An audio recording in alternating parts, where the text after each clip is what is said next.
Right, are you comfortable with it? No,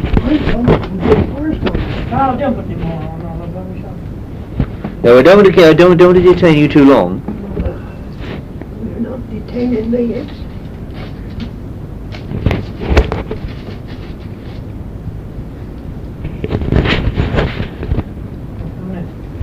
I must admit, there is nothing like a log fire. There's no doubt about that. No. Unfortunately, we had our fire taken away several years ago because it was one where you had to let the fire go out to be able to empty it, and that was one thing I hated. There was a spark on the car. Oh. Well, I'm insured.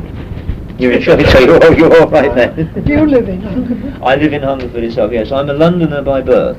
Yeah. But we moved down to Hungerford in 1969. I moved down with my job.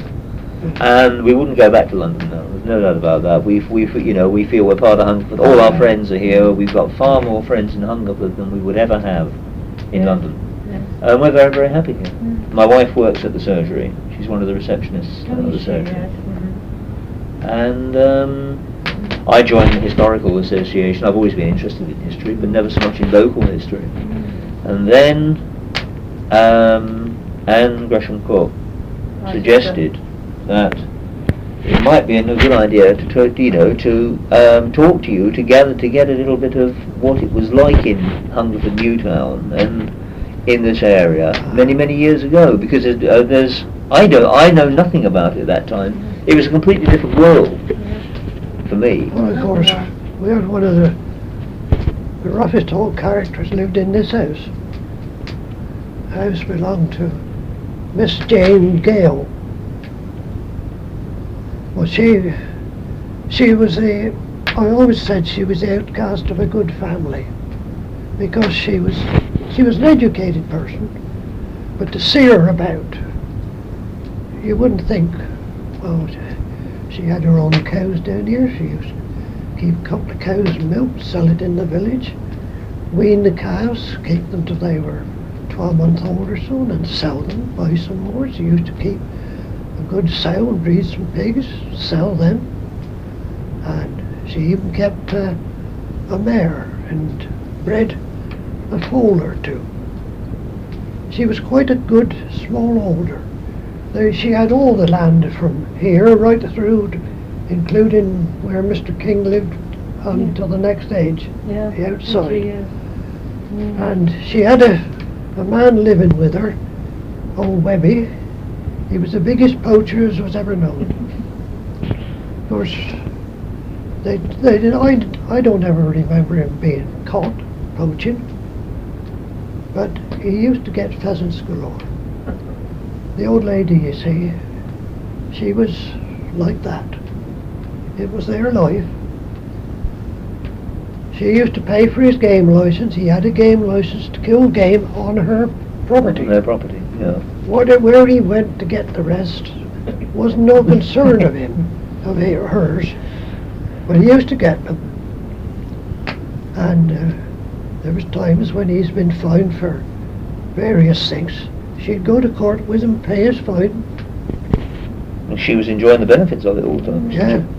And then days when there was a shoot and he knew the keepers was about, he would hang the pheasants he got on the clothesline down the garden, down here. 5 or 6 brace of pheasants so they could see them.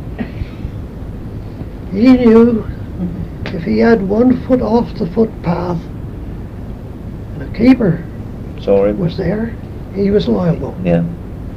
Well, the keepers on the footpaths and the policeman on the road. He was never. How would he used to snare them normally? You never knew what he had in his pocket. Yeah. She left some money, didn't she, Oliver? Yes. Miss Gale's trust, and it went quite recently. It was pay for coal, wasn't it? Actually, there's some coal in that bucket now that she left it for. She left it Jane Gale Trust in coal for the aged and needy of Hungerford Newtown. Still going. And it's still a small concern now. Who administers the trust?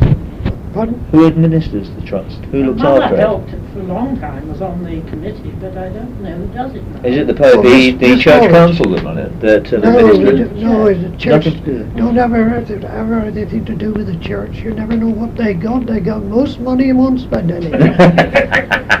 That's how they've got so much as they've got. Yes, is it? I have. It is. They're always saying they got nothing, but I reckon they're one of the wealthiest concerns going. I mean, it's the Church of England is one of the biggest landowners in the country. It's Well, not that bad. Miss Lawrence and people along the bottom road.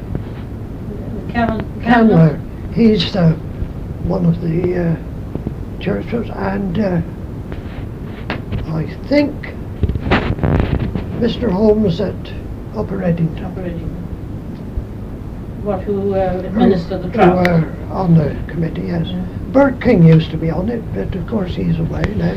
How old is he now? But 97. 97. That's Mrs. He was our local farmer and a councillor. He was a real Oh, that was good- Norman King's father, was Yes. it? Yes. Norman committed suicide a few years ago, didn't he? Yeah. I knew Norman quite well because I used to play badminton with him every Yeah. Friday evening. But Bert was a real good farmer, genuine man in every way. He was, well, he never got over Norman's death. That was tragic, that was. Yes. Because I suddenly saw him, what? It was on the Monday he killed himself, or Sunday or Monday, because I saw him on the Friday, we were playing badminton. Yes. And you wouldn't have thought, you'd have thought he was perfectly happy Oh, yeah. and everything. I used to Such see a him there. perfectionist. Couple And he saw one of his fields, they say, that wasn't doing... As it should have done, thought. yeah. That's what Nadine, that's his wife, you know her. Yeah. Yeah. And that's what she thought it was that triggered it off. It's tragic. It was tragic, something like that. Yeah.